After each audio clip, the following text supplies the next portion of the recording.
Au nom du Père et du Fils et du Saint-Esprit, Amen. Le Seigneur soit avec vous. Mes frères, mes sœurs, nous célébrons le 21e dimanche des temps ordinaires dans l'année liturgique C. Les textes que nous sommes proposés en méditation nous disent que le salut est universel. Et dans la première lecture, tirée du livre des prophètes Isaïe, au chapitre 66, versets 18 à 21, le Seigneur Dieu nous dit qu'il est le Dieu de tous. Il va sauver toutes les nations. Il se définit ici comme un Dieu qui s'ouvre à tous. Et alors, se définissant ainsi, le Seigneur nous montre qu'il ne faut pas les monopoliser. Dieu n'est pas à monopoliser parce qu'il n'est pas le Dieu seulement des uns et non pas des autres. Il est le Dieu de tous. Il est le Dieu de toutes les nations. Il se servira des rescapés pour se faire un grand nombre de sauvés. Les rescapés, c'est les petits restes. Ceux qui, au milieu d'un monde en déroute, gardent encore la foi au Seigneur. Il se servira de cela pour se faire un grand nombre. Mais la question, est-ce que le Seigneur peut se servir de moi pour sauver les autres? Est-ce que le Seigneur peut compter sur moi afin d'avoir derrière moi ou à partir de moi un grand nombre de disciples? Que le Seigneur nous aide d'abord à faire l'effort de rester fidèle à lui pour faire partie de ces petits restes à partir de qui il peut sauver les autres, mais aussi qu'il nous aide à comprendre que la grâce de Dieu n'est pas à monopoliser, Dieu n'est pas à apprivoiser ou à monopoliser, parce que c'est le Dieu de tous, qui veut le bonheur de tous, qui s'ouvre à tous, c'est lui qui accueille ses leçons, comme dit la deuxième lecture tirée de l'Épître aux Hébreux, au chapitre 12, versets 5 à 7, puis versets 11 à 31. Celui qui aime châtie. Le Seigneur nous fait des leçons pour nous faire comprendre sa volonté et pour affermir nos pas sur le chemin du salut. Qu'il nous aide alors à accueillir des leçons.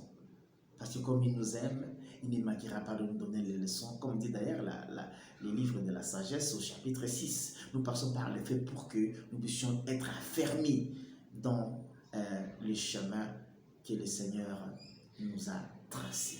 Et dans la lecture de l'évangile, tirée de Luc 13, 22 à 30, les apôtres veulent savoir si ceux qui seront sauvés seront nombreux ou c'est seulement un petit nombre.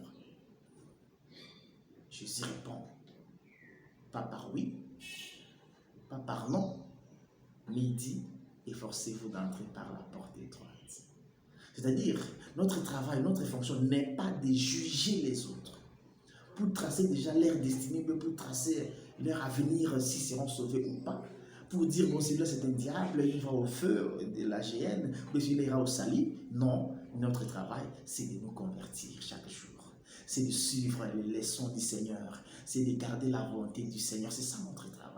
Parce que fait au dernier jour, le Seigneur ne sauvera pas les églises entières. Qui dit, bon, telle église, vous allez au salut. Telle église, vous allez en enfer. Non, il ne va pas procéder ainsi. La procédure, Jésus la donne dans l'évangile de Matthieu, au chapitre 25, versets 31 à 46. Comment il va juger? Jésus jugera les individus et non pas les églises entières.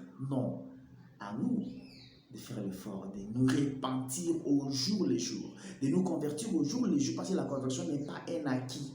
La conversion, c'est un travail de chaque jour. Faire la volonté de Dieu, faire l'effort de garder la volonté de Dieu en soi et d'être fidèle, c'est un effort quotidien, ce n'est pas un effort de l'histoire, c'est un effort de chaque jour. Que le Seigneur nous aide à comprendre donc qu'il ne faut pas monopoliser le salut. Le salut est destiné à tous ceux qui écoutent la voix du Seigneur. Que le Seigneur nous aide à comprendre que ce n'est pas critiquer les autres qu'il faut faire, ce n'est pas condamner les autres et même les églises qu'il faut faire, mais c'est convertir et savoir observer sa volonté, savoir observer ses commandements. C'est alors que nous pouvons être sauvés. Nous pouvons seulement être plutôt les modèles pour les autres. Quand il dit qu'il se servira des rescapés pour les envoyer vers les nations, c'est-à-dire qu'il y a toi aussi d'être le rescapé pour être le modèle pour l'autre. Parce que nous pouvons critiquer les autres qui n'ont pas le salut, ils n'ont pas Dieu, même dans la vie pratique. Est-ce que nous sommes différents de ceux que nous critiquons?